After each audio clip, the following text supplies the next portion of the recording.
RTV app వార్తల్ని క్షణాల్లో చదివే అవకాశం ఉంటుంది. ఒక న్యూస్ పేపర్, ఒక టెలివిజన్ ఛానల్ మీ చేతుల్లో ఎప్పుడూ ఉంటాయి.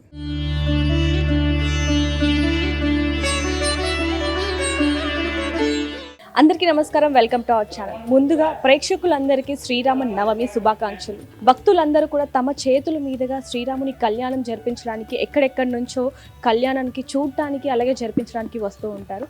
అయితే శ్రీరాముని కళ్యాణానికి ఏ విధంగా సంబరాలు జరుగుతున్నాయి, ఏర్పాట్లు ఏ విధంగా జరుగుతున్నాయి అనేది ఆలయంలోకి వెళ్ళి కనుక్కుందాం.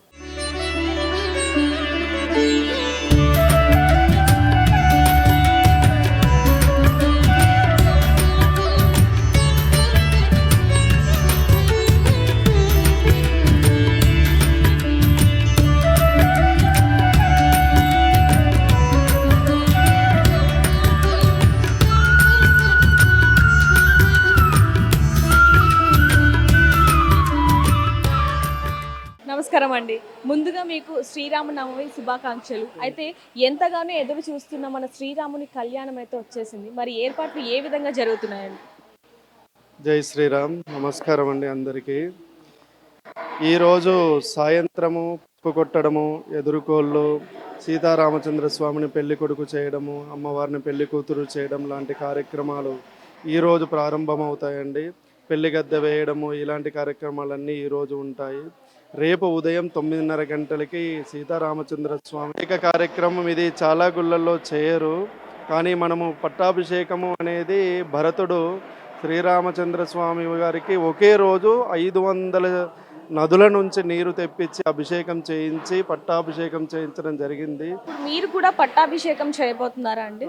అంటే ఎలాగైతే 500కు నదులు మనము 108 కలశాలలో సప్త ఋషులను ఆవాహన చేసి దాని ద్వారా మనం అభిషేకం చేయడం జరుగుతుందండి.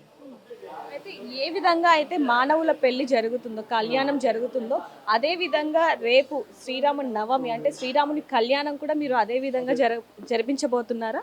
అవునండి. ఏ విధంగా అయితే మన కళ్యాణం ఎందుకంటే సీతారామచంద్ర స్వామి శ్రీకృష్ణులాగా మాయలో చేయకుండా ఉంటాడు. ఎందుకంటే మానవుడు ఎలా ఉండాలి అనే దానికి నిదర్శనమే శ్రీరామస్వామి, శ్రీరామచంద్రమూర్తి యొక్క జీవితం మనకు ఆధారం. ఆయన జీవించి మనకు చూపించాడు, సత్యంగా ధర్మంగా ఎలా ఉండాలో చూపించాడు. కాబట్టి మనము కూడా అలాగే ఉండాలి. అలాగే ఏదైనా ధర్మబద్ధంగా ఉంటే మనం అనుకున్న పనులన్నీ నెరవేరుతాయి, ఎన్ని కష్టాలైనా తొలగిపోతాయి అనేది శ్రీరాముని ద్వారా మనం నేర్చుకోవచ్చు. ఈ సీతారామచంద్ర స్వామి అయోధ్యలో ప్రతిష్ఠ అయినప్పటి నుంచి ఇప్పుడు మొదటిసారి వస్తున్న కళ్యాణం కాబట్టి మనం అందరము ఎదురు చూస్తున్నాం, ఎంత వైభవంగా చేసుకుందామో, మన ధర్మాన్ని ఎలా నిలబెట్టుకుందామని భక్తులు కూడా మమ్మల్ని అడుగుతూ ఉంటారు.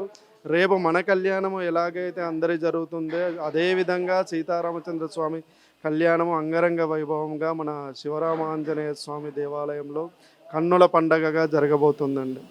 అయితే రేపు శ్రీరాముని కళ్యాణం చూడడానికి ఎంతమంది రావచ్చు అంటారండి?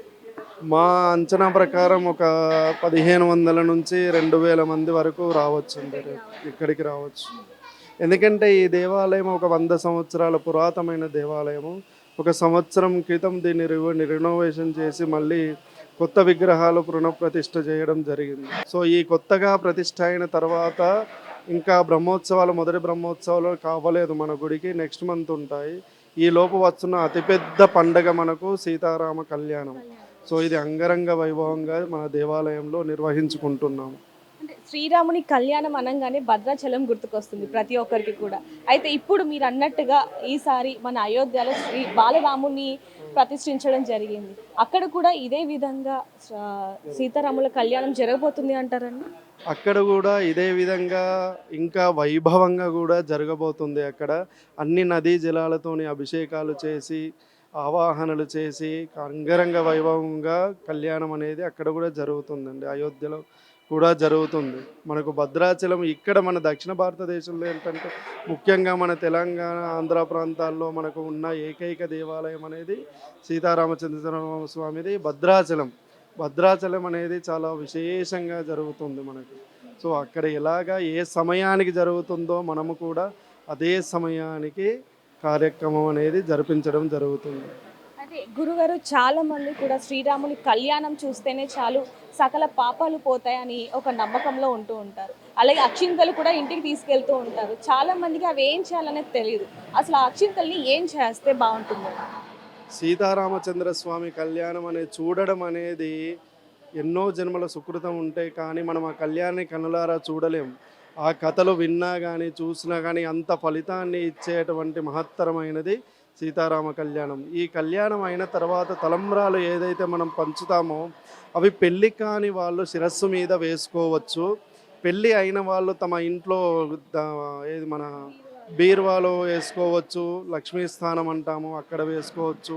కుబేర స్థానం అంటాము, అందులో వేసుకొని పెట్టుకోవచ్చు. ఇంకొకటి ఏంటంటే మనం కిచెన్లో ఉండేటువంటి బియ్యం ఏదైతే పోసుకుంటామో దాంట్లో కలిపి మనం ప్రసాదంగా కూడా స్వీకరించవచ్చు. అయితే గురుగారు, చాలా మందికి కూడా పానకం, పప్పు అలాగే బెల్లం ఎందుకు పెడతారు అనేది తెలియదు. అంటే శ్రీరామ నవమి రోజు అసలు ఎందుకు పెడతారండి పానకం, పప్పు, బెల్లం?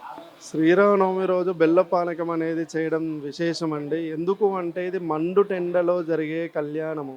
బెల్లం తాగడం వల్ల మన శరీరము చాలా ప్రశాంతంగా మారుతూ ఉంటుంది కాబట్టి బెల్ల పానకం అనేది తాగడం జరుగుతుంది. నిజంగానే ఇది కన్నుల పండగ అని చెప్పొచ్చండి. పెళ్లి అనేది ఒకరింట్లోనే జరుగుతుంది, కానీ మనం ఎక్కువగా జరుపుకునేది శ్రీరాముల కళ్యాణం. అంటే ప్రతి ఒక్కరు కూడా పాల్గొని, ప్రతి ఒక్కరు కూడా మన ఇంట్లో పెళ్లిలాగా ప్రతి ఒక్కరు కూడా వాళ్ళ చేతుల మీదుగా శ్రీరాముని కళ్యాణం చేపిస్తూ ఉంటారు. ఇన్ని వివరాలు మాకు చెప్పినందుకు థ్యాంక్ యూ. ధన్యవాదాలండి. మీ ప్రేక్షకులందరికీ కూడా సీతారామ కళ్యాణ మహోత్సవ శుభాకాంక్షలు. మరిన్ని వీడియోస్ కోసం ఛానల్ ని సబ్స్క్రైబ్ చేయండి. లేటెస్ట్ అప్డేట్స్ కోసం వాట్సాప్ ఛానల్ ని ఫాలో చేయండి. అండ్ లింక్ డిస్క్రిప్షన్ లో ఉంది.